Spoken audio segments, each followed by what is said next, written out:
नमस्ते दोस्तों, सभी को जय श्री राम। मैं ऋषिका आज आप लोगों के सामने कहानी लेकर आई हूँ। कहानी का नाम है शिव का डमरू। एक बार की बात है, देवताओं के राजा इंद्र ने किसानों से किसी कारण से नाराज होकर 12 वर्ष तक बारिश न करने का निर्णय लिया। किसानों से कहा, अब आप लोग 12 वर्ष तक फसल नहीं ले सकेंगे।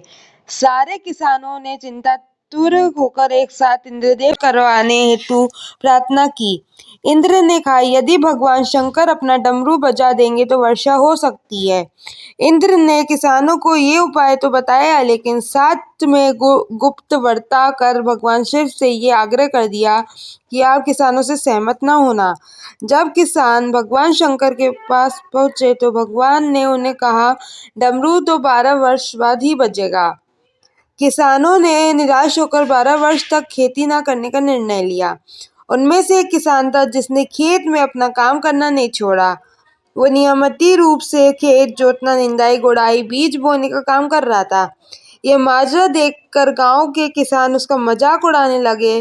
कुछ वर्षों तक बाद गांव वाले इस परिश्रमी किसान से पूछने लगे, जब तुम्हें पता है कि 12 वर्ष तक वर्षा नहीं होने वाली, तो अपना समय और ऊर्जा क्यों नष्ट कर रहे हो? उस किसान ने उत्तर दिया, मैं भी जानता हूँ कि 12 वर्ष फसल नहीं आने वाली, लेकिन मैं ये काम अपने अभ्यास के लिए कर रहा हूँ, क्योंकि 12 साल कुछ ना करके मैं खेती किसानों का काम भूल जाऊंगा। मेरे शरीर की श्रम करने की आदत छूट जाएगी। इसीलिए ये काम मैं नियमित कर रहा हूँ, ताकि अब 12 साल बाद वर्षा हो तब मुझे अपना काम करने के लिए कोई कठिनाई ना हो। ये तार्किक चर्चा माता पार्वती भी बड़े कौतूहल के साथ सुन रही थी। बात सुनने के बाद माता भगवान शिव से सहज बोली, प्रभु आप भी 12 वर्ष के बाद डमरू बजाना भूल सकते हैं।